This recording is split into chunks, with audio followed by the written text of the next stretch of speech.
At 12:04 p.m., Manhattan was drowning under a sheet of cold rain when Alexander Sterling stepped into the lobby of the Gilded Spoon, the kind of restaurant where power dressed in silence and everyone else learned to apologize. The storm clung to the young waitress standing near the host's stand, soaked hair, shaking hands, uniform drenched from a commute that hadn't spared her. Alexander looked at her once, then said quietly, "You're late." "Sir, my train stalled underground. I ran the last 6 blocks, she answered, voice cracking.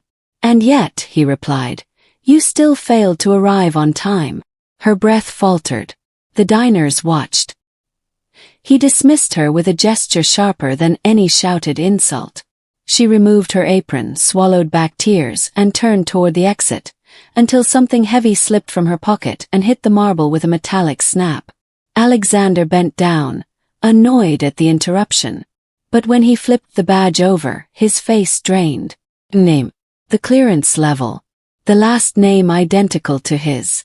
In one heartbeat, firing her became the most dangerous mistake of his life. If this opening pulls you in, like the video and subscribe to Canada's Heartfelt Tales. New gripping stories await. The badge in Alexander's hand felt heavier than anything he'd ever carried into a boardroom. Its cold laminate pressed into his palm as if it were a verdict, not an object. The rain outside pummeled the restaurant windows, but the storm inside him moved louder. A name he had never expected to see again glared back at him. Sterling. And for the first time in years, the man known for firing people without blinking found himself unable to breathe. He stepped out into the rain, the badge protected in his fist. The streets of Manhattan blurred past him as he scanned for the waitress he had humiliated minutes earlier. She was nowhere. Cabs shot down the avenue, umbrellas swarmed the sidewalks, but not a trace of her remained. Only the fading echo of her voice. "One day you'll regret this." By the time he reached his car, the certainty he wore like armor had fractured. "Find her," he ordered his driver, though he knew the direction was pointless. What unsettled him wasn't losing track of her. It was the realization that he should never have crossed her at all. Hours later, after bribing surveillance teams, calling old contacts, and breaking a dozen corporate policies he himself had written, Alexander stood in a dim hallway on East 118th Street. The building sagged under the weight of neglect.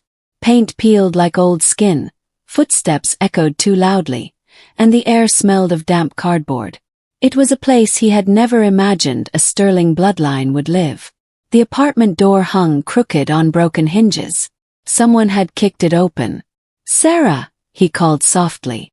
Silence pressed against him like a wall. He stepped inside. Furniture overturned. Drawers dumped on the floor. Shards of glass glinted across the carpet. A stuffed rabbit lay slumped in a puddle of rainwater. He walked deeper, each step tightening something in his chest. He wasn't used to fear. Not real fear. But here, in this smashed apartment, the feeling clung to him like the storm outside. When he reached the bedroom closet, he heard it, a tiny, trembling whimper. He opened the door. A little girl with hazel green eyes stared up at him, holding a red notebook against her chest like a shield. "You're him," she whispered. "The bad man." The words cut in a way nothing from Wall Street ever had.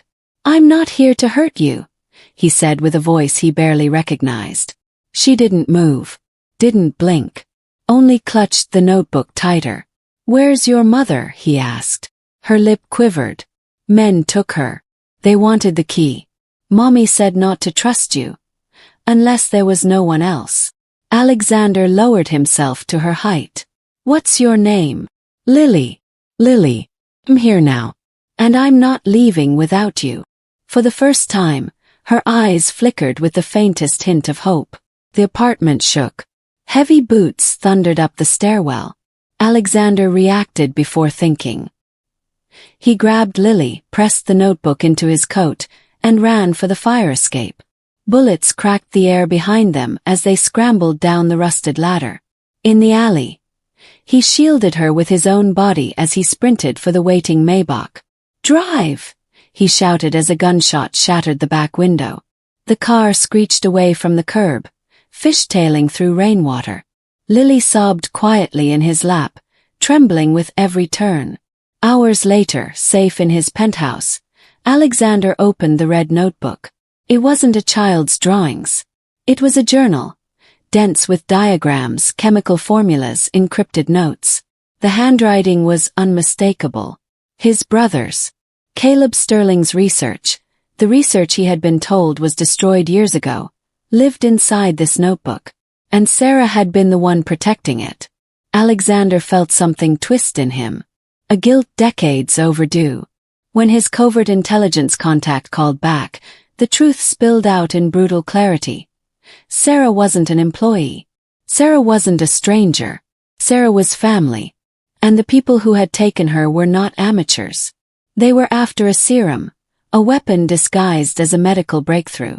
And they wanted Lily because her blood carried the genetic key required to unlock Caleb's work. Alexander closed his eyes, fury simmering under his ribs. A lifetime of corporate ruthlessness had never prepared him for something this personal. He opened them with a new resolve. "We're getting her back," he told Lily. She looked at him with wide, searching eyes. "Can you?" "I have to." Before dawn, they drove north toward Blackwood Manor, the abandoned Sterling estate whispered about in his childhood. Lily leaned against him, exhausted, while the trees on either side of the road bowed under the weight of the storm. The mansion loomed like a shadowed fortress, its windows black and hollow. When they stepped inside, dust swirled through the flashlight beam, settling on portraits of stern ancestors who had never believed in forgiveness. "This place is scary," Lily whispered. "Only when you're alone," Alexander replied. For the first time he realized he wasn't. They crossed creaking floors and long-forgotten hallways until they reached the library, once his father's sanctuary, now a tomb of secrets. And somewhere within these walls, Caleb had hidden something the world was never meant to find. Lily tugged his sleeve. "Daddy used to hide in the walls. He said the house kept secrets." Her voice carried a memory, and that memory guided him. He found the hidden catch behind the fireplace panel and pulled. Wood snapped open to reveal a narrow shaft. Inside sat an old metal lunchbox, worn but intact. When he opened it, the world seemed to pause. The vial glowed faintly under the flashlight.